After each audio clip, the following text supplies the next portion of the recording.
മറിച്ചിടുന്നു. പണിയെടുക്കുന്ന കേജമോൾ ഒരു ഹായ് കാണിക്കേ അരി ഇങ്ങനെ കറകറ ആവുന്ന ഒച്ച വരണം. പിടിക്കാം മങ്ങിയതാ.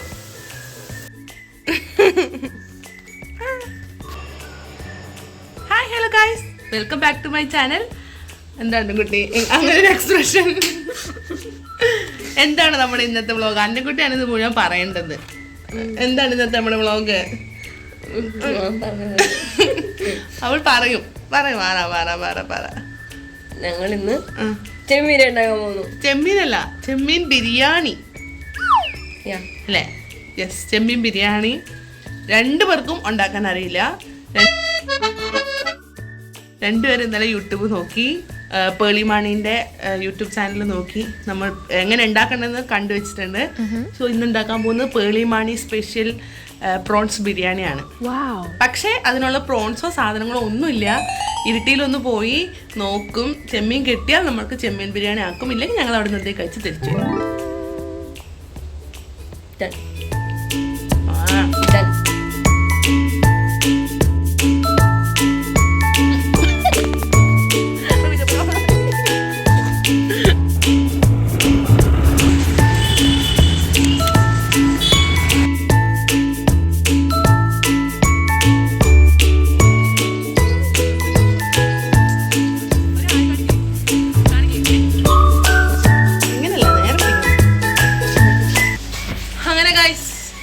നമ്മളെ പ്രോൺസ് സോറി ഗൈസ്, നമ്മൾ പ്രോൺസ് വാങ്ങി. നമ്മുടെ എന്താ ബിരിയാണി ആക്കേണ്ട സാമഗ്രികളൊക്കെ വാങ്ങി നമ്മൾ എത്തി. തലാലിൽ നട്ട വാങ്ങിയത്. ഇതിന് നമ്മൾ റെഡിയാക്കണം തന്നെ കുട്ടി. അതാണ് ഏറ്റവും വലിയ ടാസ്ക്. പിന്നെ അതിന് വേണ്ട മറ്റേ ചെറിയ ചെറിയ സാധനങ്ങളൊക്കെ വാങ്ങി എല്ലാം റെഡിയാണ്. പക്ഷെ ഒരു കാര്യമുണ്ട്, ഇത്രയും വെയിലത്ത് ഇങ്ങനെ ഓടിച്ച് വന്നിട്ട് നമ്മൾ കൈയും കാലൊക്കെ കരിഞ്ഞു പോയി ഗൈസ്. അമ്മമ്മ കേൾക്കണ്ട. അമ്മമ്മ ഇവിടുന്ന് പോകുമ്പോഴേ ഞങ്ങളുടെ അടുത്ത് പറഞ്ഞതാണ് വെയിലത്താണ് പോകുന്നത്. പക്ഷെ നമ്മളത് കേട്ടില്ല. അതുകൊണ്ട് നമ്മളിനി കുറച്ച് നേരം റെസ്റ്റ്. അത് കഴിഞ്ഞിട്ട് ഞാൻ എന്തിനുള്ളൂ. ഓക്കെ, ടൗണിൽ പോയി വന്ന ക്ഷീണം മാറ്റണതിന് മുന്നേ തന്നെ ഞങ്ങൾ ജസ്റ്റ് ചെമ്മീൻ ഒന്നെടുത്ത് ചട്ടിയിലോട്ട് മാറ്റിയിടുകയൊക്കെ ചെയ്തു. അല്ലെങ്കിൽ പിന്നെ ചീത്തയായി പോകുമല്ലോ. പിന്നെ അത് കഴിഞ്ഞ് ഒന്ന് നന്നായി റെസ്റ്റൊക്കെ എടുത്ത് ഞങ്ങൾ പിന്നെ പയ്യെ ടി വിയൊക്കെ തുറന്ന് വെച്ച് എന്താ അത്യാവശ്യം വേണ്ട സവോളയും ഇഞ്ചി വെളുത്തുള്ളി അങ്ങനത്തെ സാധനങ്ങളൊക്കെ അരിഞ്ഞ് വെച്ചു. വർത്താനമൊക്കെ പറഞ്ഞ് ടി വിയൊക്കെ കണ്ടിരുന്നതുകൊണ്ട് അങ്ങനെ പോയി സമയം. അതൊക്കെ കഴിഞ്ഞ് പിന്നെ ഞങ്ങൾ നേരെ ചെമ്മീൻ വൃത്തിയാക്കാൻ പോയി. നല്ലോണം സമയം വേണ്ടതാണ്. പിന്നെ അത്യാവശ്യം വലിപ്പമുള്ള ചെമ്മീൻ കിട്ടിയത് കൊണ്ട് എന്താ പറയുക, ഭയങ്കര ബുദ്ധിമുട്ടുണ്ടായിരുന്നില്ല. എന്നാലും ഞങ്ങളെ സംബന്ധിച്ച് അത്യാവശ്യം നല്ല പണി തന്നെയായിരുന്നു. പിന്നെ രണ്ടുപേരും കൂടെ ഇരുന്ന് വൃത്തിയാക്കി എല്ലാം കഴിഞ്ഞ് അവസാനം നല്ല ഫ്രഷായി ഇങ്ങനെ വൃത്തിക്ക് കിട്ടി കണ്ടപ്പോൾ നല്ല സന്തോഷം. അത് കഴിഞ്ഞ് പിന്നെ ഞങ്ങൾ നേരെ മാരിനേറ്റ് ചെയ്യാണ് ചെയ്തത്. മഞ്ഞൾപ്പൊടി, മുളക് പൊടി, മല്ലിപ്പൊടി, പിന്നെന്താ കുരുമുളക് പൊടി, ഇങ്ങനെ അത്യാവശ്യം വേണ്ട പൊടികളൊക്കെ ചേർത്ത് ഉപ്പും കൂടെ ഇട്ട് നമ്മൾ നന്നായിട്ട് തിരുമ്മി കുറച്ച് നേരം മാരിനേറ്റ് ചെയ്യുക, ഫ്രിഡ്ജിലേക്ക് എടുത്ത് വെക്കുകയാണ് ചെയ്തത്. പിന്നെ നമുക്ക് വേണ്ട വെജിറ്റബിൾസ് നമ്മൾ നേരത്തെ ഇരുന്ന് അരിഞ്ഞു വെച്ച നമ്മുടെ സവോള, പിന്നെ ഇഞ്ചി വെളുത്തുള്ളി പച്ചമുളക് പേസ്റ്റ്, പിന്നെ ഇത് ചെറിയുള്ളി ചതച്ചതാണ്, ജസ്റ്റ് ഒന്ന് മിക്സിയിലിട്ട് അടിച്ചെടുത്തതാണ്. പിന്നെ തക്കാളി, മല്ലിയില, കറിവേപ്പില, പിന്നെന്താ ഇത്ര തന്നെ വെജിറ്റബിൾസ് നമുക്ക് വേണ്ടി വരുന്നുള്ളൂ. പിന്നെ അരി നമ്മൾ കടയിൽ പോയിട്ട് ഏറ്റവും നല്ല ബിരിയാണി റൈസ് തരുമെന്ന് പറഞ്ഞപ്പം ആ ചേട്ടൻ എടുത്തു തന്നതാണ്. അത് ഞങ്ങൾ കഴുകി ഊറ്റി ഇങ്ങനെ സൈഡിൽ വെച്ചിട്ടുണ്ടായിരുന്നു. പിന്നെ ഇത് നമ്മൾ ലാസ്റ്റ് ഇങ്ങനെ ജസ്റ്റ് ഡെക്കറേറ്റ് ചെയ്യാൻ വേണ്ടിയിട്ട് കുറച്ച് സവോള എടുത്ത് ഇങ്ങനെ നല്ല ബ്രൗൺ കളറാക്കി മാറ്റി വെച്ചതാണ്. ഡെക്കറേഷൻ മാത്രമല്ല, അതിട്ട് കഴിക്കാനും നല്ല ടേസ്റ്റാണ്. പിന്നെ വീട്ടിലങ്ങനെ എല്ലാവർക്കും ഒരുപാട് ഇഷ്ടമല്ല, അതുകൊണ്ട് നമ്മൾ കുറച്ചേ ആക്കിയിട്ടുണ്ടായിരുന്നുള്ളൂ. പിന്നെ നമ്മൾ പ്രോൺസ് ഫ്രൈ ചെയ്തെടുത്തു. അപ്പോൾ ഓൾറെഡി സൺഫ്ലവർ ഓയിലായിരുന്നു. പിന്നെ അതിനകത്തോട്ട് കുറച്ച് നെയ്യും കൂടെ ഒഴിച്ചിട്ടാണ് നമ്മൾ ഫ്രൈ ചെയ്തത്. കാരണം നമ്മുടെ പേളിമാണി അതാണെന്ന് പറഞ്ഞിട്ടുണ്ടായിരുന്നത്. ആളുടെ വീഡിയോ നോക്കിയിട്ടാണ് ഞങ്ങളിത് ഉണ്ടാക്കുന്നത്. അപ്പം പേളിമാണിയുടെ വീഡിയോയിൽ കൃത്യമായിട്ട് പറഞ്ഞിട്ടുണ്ടായിരുന്നു ഇങ്ങനെ നെയ്യും കൂടെ ചേർത്താൽ നല്ല ടേസ്റ്റാണ് എന്നുള്ളത്. അങ്ങനെ ഞങ്ങൾ ഫ്രൈ ചെയ്തെടുത്തു. ആക്ച്വലി ടേസ്റ്റ് ഉണ്ടായിരുന്നു കേട്ടോ. ഫ്രൈ ചെയ്ത് കഴിഞ്ഞപ്പം അതിങ്ങനെ കഴിക്കാൻ നല്ല ടേസ്റ്റ് ഉണ്ടായിരുന്നു. ഞങ്ങൾ ഇത് ഫുൾ ആകുന്നതിന് മുമ്പ് തന്നെ വെറുതെ കുറേ കഴിച്ച് അങ്ങനെ തീർത്തിട്ടുണ്ടായിരുന്നു. അത്യാവശ്യം കുഴപ്പമില്ലാത്ത ടേസ്റ്റ് തന്നെ ഫ്രൈ ചെയ്ത് കിട്ടിയിട്ടുണ്ടായിരുന്നു.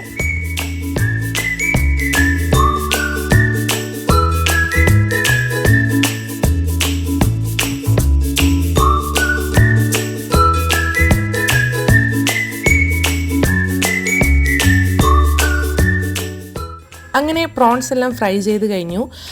നമുക്ക് ബാക്കിയുള്ള മസാല പരിപാടിയിലോട്ട് കിടക്കാം. അപ്പം പേളിമാണി പറഞ്ഞ പോലെ തന്നെ അതിനകത്തുള്ള എല്ലാ സാധനങ്ങളും ഞങ്ങൾ ചിരണ്ടി എടുത്തിട്ടുണ്ട്. ഇതാണ് നമ്മുടെ ബിരിയാണിക്ക് ഭയങ്കര ടേസ്റ്റ് തരാമെന്നാണ് പറഞ്ഞത്. അതുകൊണ്ട് തന്നെ ഞങ്ങൾ ഒന്നും കളയാണ്ട് ഫുൾ ചിരണ്ടി തന്നെ തൊട്ടിട്ടിട്ടുണ്ട്. പിന്നെ അതിലേക്ക് കുറച്ചുകൂടെ ഓയിൽ ആഡ് ചെയ്ത് നമ്മുടെ മസാല പരിപാടികൾ സ്റ്റാർട്ട് ചെയ്തു. അപ്പോൾ ആദ്യം തന്നെ നമ്മുടെ ബാക്കിയുള്ള എല്ലാ സവോളയും കൂടെ എടുത്ത് ഉപ്പ് കൂടി ഇട്ട് നന്നായിട്ടൊന്ന് വഴറ്റിയെടുത്തു. പിന്നെ അതിലേക്ക് ഇഞ്ചി വെളുത്തുള്ളി പച്ചമുളക് പേസ്റ്റും പിന്നെന്താ ചെറിയുള്ളി ചതച്ചതും ഒരു ബൗളിൽ ചെറിയുള്ളി ചതച്ചതായിരുന്നു. അപ്പോൾ അതും കൂടെ എടുത്ത് നന്നായിട്ട് വഴറ്റി പിന്നെ നമ്മുടെ കറിവേപ്പിലയും തക്കാളി അങ്ങനെ ഓരോരോ സ്റ്റെപ്പായിട്ട് കുറച്ച് നമ്മൾ വഴറ്റിയെടുത്തു. പിന്നെ അതിലേക്കാണ് നമ്മൾ വേണ്ട മസാലകളൊക്കെ ആഡ് ചെയ്തത്. മഞ്ഞൾപ്പൊടിയും മുളക് പൊടിയും മല്ലിപ്പൊടിയും. അതിനകത്ത് മല്ലിപ്പൊടി നല്ലോണം ഇട്ടോളാനാണ് പേളിമണി പറഞ്ഞത്. അപ്പം ഞങ്ങൾ നല്ലോണം ഇട്ടിട്ടുണ്ടായിരുന്നു. മഞ്ഞൾപ്പൊടിയും മുളക് പൊടിയൊക്കെ കുറച്ച് തന്നെ ഉണ്ടായിരുന്നുള്ളൂ. പിന്നെന്താ കുറച്ച് കുരുമുളക് പൊടിയും ഒക്കെ എടുത്ത് നന്നായിട്ട് വഴറ്റിയെടുത്തു.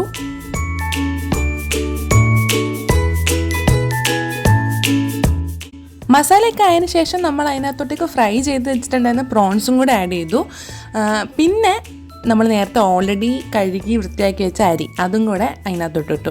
അപ്പം സാധാരണ ഞങ്ങൾ ചെയ്യുമായിരുന്നെങ്കിൽ അരി സെപ്പറേറ്റ് വേവിച്ചിട്ട് പിന്നെ ലെയറായിട്ട് അരി മസാല അങ്ങനെ ചോറ് മസാല അങ്ങനെയായിരുന്നു ചെയ്യാറ്. പക്ഷേ നമ്മൾ ആ പേളിമണീൻ്റെ അതാണല്ലോ ഫോളോ ചെയ്യുന്നത്. അപ്പോൾ അതിനകത്ത് പറഞ്ഞ പോലെ തന്നെ ചെയ്യാമെന്ന് കരുതിയിട്ട് ഞങ്ങൾ അതുപോലെ തന്നെ ചെയ്യാനുണ്ടായത്. അപ്പോൾ അതിനകത്ത് പറഞ്ഞത് ആദ്യം കുറച്ച് അരിയിട്ട് നന്നായിട്ട് വഴറ്റണം, എന്നിട്ടാണ് വെള്ളം ഒഴിക്കേണ്ടത് എന്നൊക്കെ പറഞ്ഞു. അപ്പോൾ ഞങ്ങളത് പറഞ്ഞ പോലെ തന്നെ ചെയ്തു ഗൈസ്. എന്നിട്ട് ഇതുപോലൊരു വെയിറ്റും കൂടെ എടുത്ത് വെക്കാൻ പറഞ്ഞിട്ടുണ്ടായിരുന്നു. അങ്ങനെ അതൊക്കെ എടുത്ത് വെച്ചത് ഞങ്ങൾ നന്നായിട്ട് ഓർക്കുന്നുണ്ട്. പിന്നെ ഒരു ബ്ലാസ്റ്റ് ആയിരുന്നു ഗൈസ്. ഇപ്പം നോക്കൂ, നമ്മുടെ സെറ്റപ്പിനൊക്കെ ചെറിയൊരു മാറ്റമില്ലേ? നമ്മൾ എടുത്തു വെച്ച പാത്രം മാറി, അതിൻ്റെ വെയിറ്റ് മാറി, വേറൊരു രീതിയിലായി. കാര്യം എന്താണെന്ന് വെച്ചാൽ നമ്മൾ നേരത്തെ വെച്ച പോലെ പോയിപ്പം ആദ്യം നമ്മളൊന്ന് നോക്കി ഇടയിൽ വന്നിട്ട്, അപ്പം കുഴപ്പമൊന്നുമില്ല, അങ്ങനെ കരിഞ്ഞു പിടിക്കൽ പ്രശ്നമൊന്നുമില്ല. പക്ഷെ കുറച്ചു നേരം കഴിഞ്ഞപ്പം അത് അടുക്കി പിടിച്ചു. പിന്നെ ഞങ്ങൾ അയ്യോ ഇത്രയും നേരം ഇരുന്ന് ചെയ്തതല്ലേ, അടുക്കി പിടിച്ചാൽ പിന്നെ ആകെ ടേസ്റ്റൊക്കെ അങ്ങോട്ട് മാറുമല്ലോ, കരിയാൻ തുടങ്ങി. അതാണ് ഉണ്ടായത്. അപ്പോൾ പെട്ടെന്ന് അമ്മമ്മേനെ വിളിച്ചു. അമ്മമ്മ പറഞ്ഞു ഒരു കാര്യം ചെയ്യും, പണ്ട് ഇതുപോലെ മാമി വന്ന സമയത്ത് ഇതുപോലത്തെ ഒക്കെ ഇങ്ങനെ, മാമിയാണ് നമ്മുടെ വീട്ടിൽ ഇങ്ങനത്തെ വേറെ ബിരിയാണി പരിപാടിയൊക്കെ ട്രൈ ചെയ്യുന്ന ആൾ. അപ്പോൾ ആൾ വന്ന സമയത്ത് ഇങ്ങനെ അടിയിൽ ഒരു അടപ്പെടുത്ത് വെച്ചിട്ട് ഇങ്ങനെ ചെയ്യുന്ന കണ്ടിട്ടുണ്ട്, അതുപോലെ ഒന്ന് ചെയ്തു നോക്കും, ചിലപ്പോൾ സക്സസ് ആയാലോ പറഞ്ഞു. അപ്പോൾ പിന്നെ ആ രീതിയിൽ വെച്ചപ്പോഴാണ് ശരിക്കും പറഞ്ഞാൽ അടുക്കി പിടിക്കാതെ വന്നത്. എന്തോ മേ ബി പേളിമാണീൻ്റെ ചാനലിലൊക്കെ യൂസ് ചെയ്യുന്ന പാത്രത്തിൻ്റെയോ അതിൻ്റെ എന്തെങ്കിലുമൊക്കെ ഡിഫറൻസ് ആയിരിക്കും. എന്തായാലും നമ്മുടെ ഇതുപോലത്തെ പാത്രത്തിൽ അങ്ങനെ വെച്ചിട്ട് പോയിട്ടുണ്ടെങ്കിൽ അടുക്കി പിടിക്കുന്നു ഞങ്ങൾ മനസ്സിലായി. പിന്നെ അതൊന്നും വീടെടുക്കാൻ പറ്റില്ല, കാരണം പെട്ടെന്ന് അയ്യോ കരിഞ്ഞു പോയല്ലോ എന്നുള്ള ടെൻഷനിൽ പിന്നെ അതിൻ്റെ ചടപടേ കാര്യങ്ങളൊക്കെ ആയിരുന്നു. എന്തായാലും അവസാനം ഫൈനലി നന്നായിട്ട് വന്നു കേട്ടോ. അമ്മമ്മേൻ്റെ ഗൈഡൻസിൽ ഫ്ലോപ്പ് ആകാനിരുന്ന നമ്മുടെ പ്രോൺസ് ബിരിയാണി ഒരുവിധം രക്ഷപ്പെടുത്തി എന്ന് വേണം പറയാൻ. എന്തായാലും അപ്പോൾ തന്നെ പാത്രമൊക്കെ മാറ്റി ഇതാക്കിയതുകൊണ്ട് അങ്ങനെ കരിഞ്ചവയൊന്നും ഉണ്ടായില്ല. എനിവേ ഗുഡ്, നല്ലതായിരുന്നു.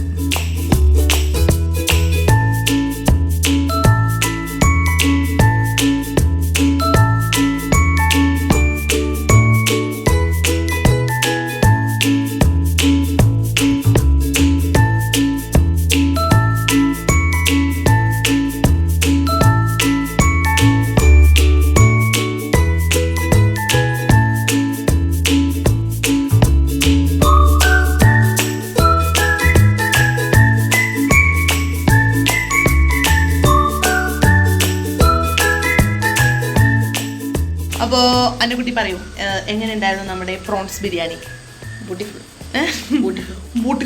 ബ്യൂട്ടിഫുൾ എന്ന് പറഞ്ഞാൽ നമ്മൾ പേളിമാണിയുടെ യൂട്യൂബ് ചാനൽ നോക്കി അതിനകത്ത് കണ്ടിട്ട് ആണ് ആക്കിയതെങ്കിലും ഇടയ്ക്ക് ഒന്ന് ചീറ്റിപ്പോയി. ഞങ്ങൾ ഇനി പായസം പോലെ പ്രോൺസ് ബിരിയാണി കഴിക്കേണ്ടി വരുമോ എന്ന് വിചാരിച്ചു. പക്ഷേ അമ്മമ്മേൻ്റെ ഗൈഡൻസിൽ അത് ഒരുവിധം നൈസായിട്ട് നമ്മൾ രക്ഷപ്പെട്ടു. മൊത്തത്തിൽ രസമുണ്ടായിരുന്നു. കുറച്ച് വേവ് കൂടിയ പോലെ തോന്നി. നമ്മൾ പിന്നെ ചൂടോടെ കഴിച്ചപ്പോൾ കുറച്ചധികം വേവ് കൂടിയ പോലെ തോന്നി. അമ്മമ്മ പറഞ്ഞു തണുത്ത് കഴിഞ്ഞാൽ നന്നാവും എന്ന് പറഞ്ഞു. അപ്പോൾ മൊത്തത്തിൽ പ്രോൺസ് ബിരിയാണി വലിയ കുഴപ്പമൊന്നും ഉണ്ടായിരുന്നില്ല, ടേസ്റ്റ് ഉണ്ടായിരുന്നു, നന്നായി കഴിച്ചു അല്ലേ? അച്ചാച്ചനൊക്കെ ഇഷ്ടപ്പെട്ടു പറഞ്ഞു. ചേട്ടനൊക്കെ കുറേ കഴിച്ചു. അച്ചാച്ചനൊന്നും അങ്ങനെ ഇഷ്ടപ്പെട്ടാലേ അത് കഴിക്കൂ. അപ്പോൾ അങ്ങനെ മുഖത്ത് നോക്കി നല്ലതെന്നൊന്നും പറയില്ല, നന്നായി കഴിക്കുന്ന ആൾ കണ്ടാൽ അറിയാം ഇഷ്ടപ്പെട്ടോ ഇല്ലയോ എന്നുള്ളത്. അപ്പോൾ അച്ചാച്ചൻ എന്തായാലും രണ്ടാമതൊക്കെ എടുത്ത് കഴിച്ചു. അപ്പോൾ ഞങ്ങൾ ഹാപ്പി, സക്സസ് അല്ലേ? അപ്പോൾ ഇനി എപ്പോഴാണ് ഇങ്ങനൊരു കുക്കിംഗ് പരിപാടി ഉണ്ടാവുകയെന്ന് അറിയില്ല. എന്തായാലും ഈ വീഡിയോ എത്രയും പെട്ടെന്ന് പോസ്റ്റ് ചെയ്തിരിക്കും. എപ്പോഴും ഇങ്ങനെ വീഡിയോ എടുത്ത് വെക്കും, എഡിറ്റാക്കാൻ വേണ്ടിയിട്ട് അങ്ങനെ കിടക്കും. എന്തായാലും ഈ വീഡിയോ എത്രയുള്ളൂ ഗൈസ്. എല്ലാവർക്കും ഈ വീഡിയോ ഇഷ്ടപ്പെട്ടു പറഞ്ഞേക്കിട്ടാ, അത് പറയാൻ പറ്റില്ല, പക്ഷെ ഞാൻ ചെയ്യും. നീ തളർത്തരുത്. ഞാൻ ചിലപ്പോൾ ആവേശം അങ്ങനെ പെട്ടെന്ന് എഡിറ്റ് ചെയ്തിട്ടിടും.